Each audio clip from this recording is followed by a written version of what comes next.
मदन का गांव railway station से महज 2 किलोमीटर दूर था। गांव में खेती बाड़ी के अलावा कमाई का कोई दूसरा साधन नहीं था। मदन के पास जमीन तो थी नहीं, इसलिए वो दूसरों के खेतों में मजदूरी करता था। लेकिन इस साल सूखा पड़ने की वजह से उसे खेतों में कोई काम नहीं मिला, जिसके कारण उसके घर का राशन खत्म हो रहा था और मदन के सिर पर बूढ़ी माँ की दवाइयों का खर्च भी था। मदन ने ठान लिया कि वो हाथ पर हाथ धरकर नहीं बैठेगा। उसने गांव के चौराहे पर अपने दोस्त रमेश से सलाह लेने का फैसला किया।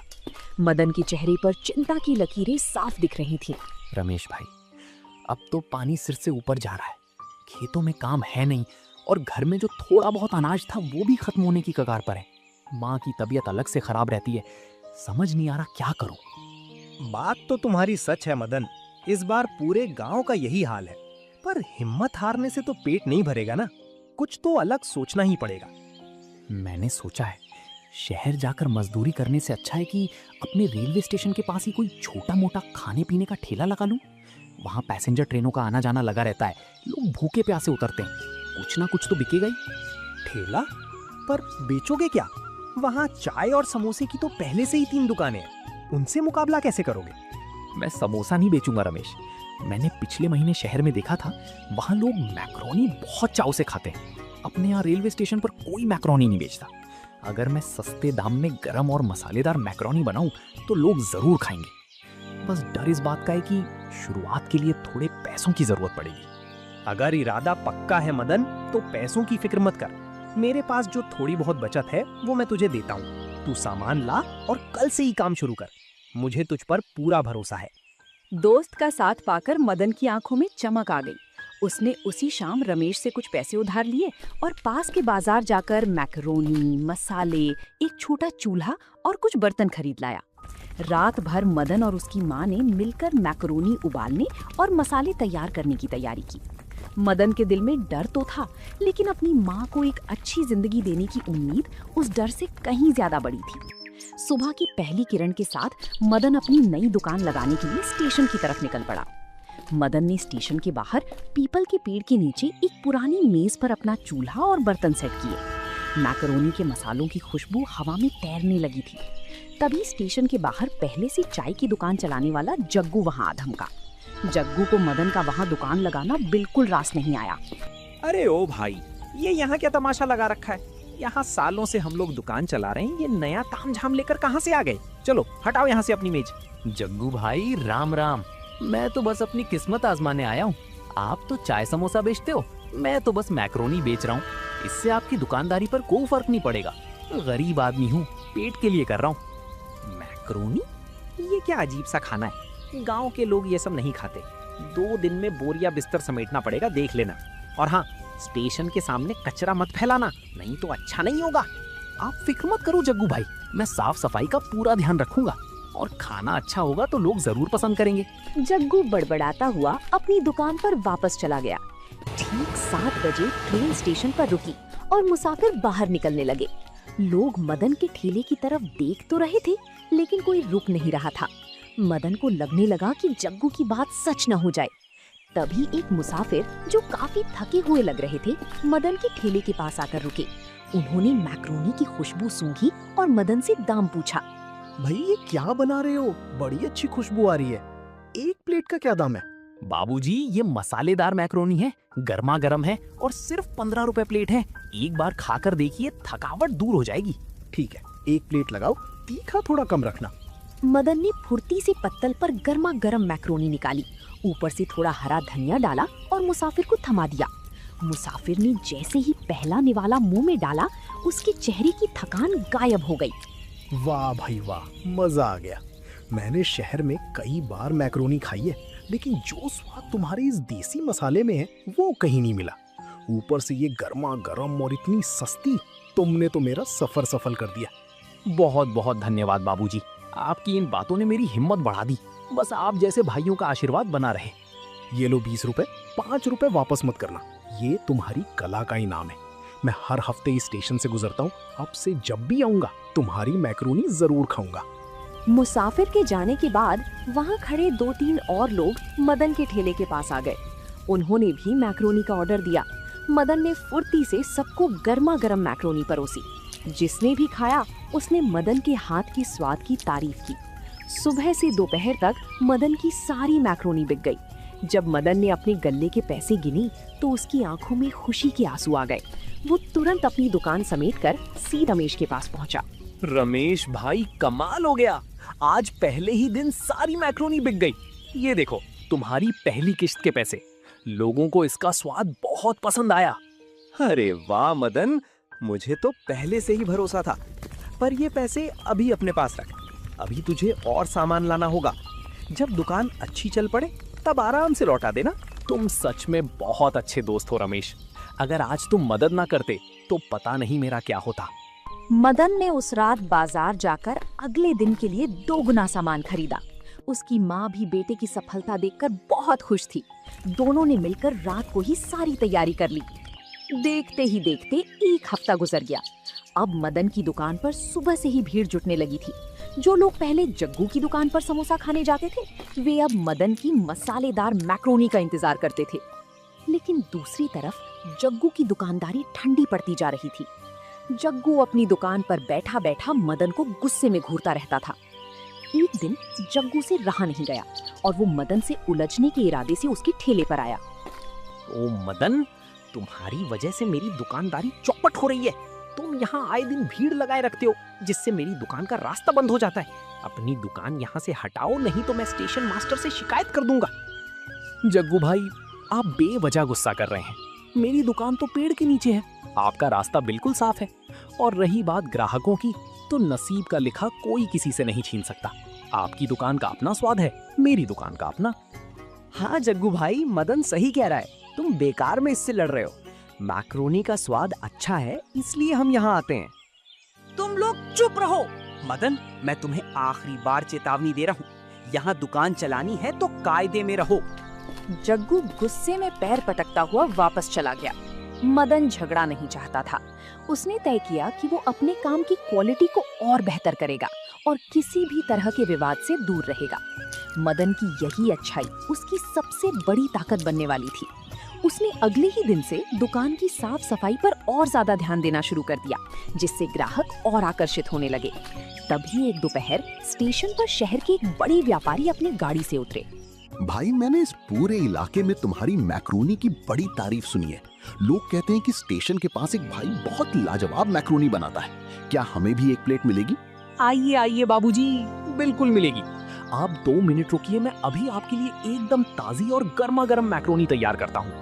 मैक्रोनी खाने के बाद वो व्यापारी कहता है, अरे वाह, ये तो सच में बहुत स्वादिष्ट है। मसालों का तालमेल बिल्कुल सही है। भाई, तुम इस छोटे से स्टेशन पर ये ठेला लगाते हो। तुम चाहो तो शहर के किसी बड़े बाजार में अपनी दुकान खोल सकते हो। वहां तुम बहुत अच्छा कमाओगे। बाबूजी, शहर जाने की मेरी हैसियत नहीं है और इस स्टेशन ने मुझे उस वक्त सहारा दिया जब मेरे घर में खाने को दाना नहीं था। मुझे इसी मिट्टी में रहकर अपने गांव के लोगों की सेवा करनी है और यहीं से आगे बढ़ना है। सोहनलाल मदन के विचारों और उसकी सादगी से बेहद प्रभावित हुए। उन्होंने मदन को उसकी मेहनत के लिए न सिर्फ पूरे पैसे दिए, बल्कि जाते जाते एक बड़ा ऑर्डर भी दे गए। अगले हफ्ते सोहनलाल के घर पर एक पारिवारिक समारोह था, जिसके लिए उन्होंने मदन को मैक्रोनी का स्टॉल लगाने का न्योता दिया। ये मदन की जिंदगी का पहला बड़ा ऑर्डर था, जो उसकी किस्मत बदलने वाला था। उसने तुरंत अपने सच्चे दोस्त रमेश को ये बात बताई। रमेश भी अपने दोस्त की तरक्की देखकर फूला नहीं समा रहा था। दोनों ने मिलकर तय किया कि वे समारोह के लिए सबसे बेहतरीन सामग्री खरीदेंगे। मदन की माँ ने भी घर पर रहकर खास मसाले पीसने में मदन की मदद की।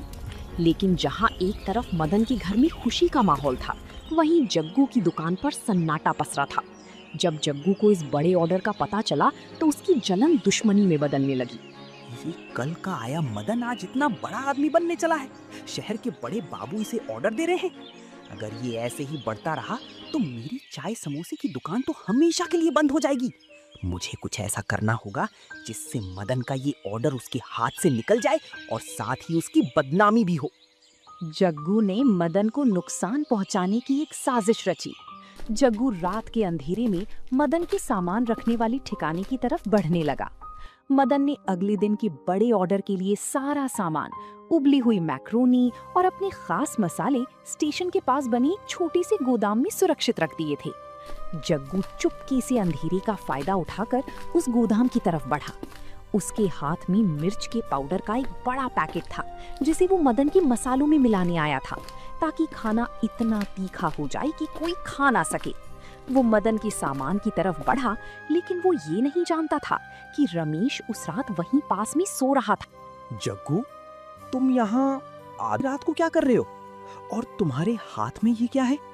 अरे रमेश, वो मैं तो बस यहाँ से गुजर रहा था तो देखा दरवाजा खुला है। मैं तो बस देखने आया था कि कहीं कोई चोर ना घुस गया हो। उन दोनों की आवाज सुनकर मदन वहां पहुंचता है। जग्गू भाई, दरवाजा तो बाहर से बंद था। आपके हाथ में जो मिर्च का पैकेट है वो मेरे मसालों में मिलाने के लिए है ना? मैंने कभी आपका बुरा नहीं चाहा, फिर आपने मेरे साथ ऐसा क्यों किया? मदन भाई, मुझे माफ कर दो, मुझसे बहुत बड़ी गलती हो गई। तुम्हारी दुकान चलने से मेरी दुकान बंद होने की कगार पर आ गई थी, इसीलिए मैं अंधा हो गया था। पुलिस को मत बुलाना मदन, मेरा परिवार बर्बाद हो जाएगा। मदन का दिल बहुत बड़ा था। मदन ने जग्गू से कहा कि वो उसकी साजिश की बात किसी को नहीं बताएगा, बशर्ते जग्गू आगे से ईमानदारी से अपनी दुकान चलाए। जग्गू शर्म से पानी पानी हो गया। वो समझ गया था कि मदन सिर्फ एक अच्छा दुकानदार ही नहीं बल्कि एक बहुत अच्छा इंसान भी है। अगली सुबह सूरज की नई किरण के साथ मदन और रमेश शहर के लिए रवाना हुए। सोहनलाल के आलीशान बंगले पर मदन ने अपना सुंदर और साफ सुथरा मैक्रोनी स्टॉल लगाया। जैसे ही मैक्रोनी बनने की खुशबू हवा में फैली, शहर के मेहमान स्टॉल की तरफ खींचे चले आए। मदन ने पूरी विनम्रता और स्वच्छता के साथ सबको गर्मा गर्म मैक्रोनी परोसना शुरू किया। शहर के लोगों के लिए ये देसी मसालों वाली मैक्रोनी का स्वाद बिल्कुल नया और अनोखा था।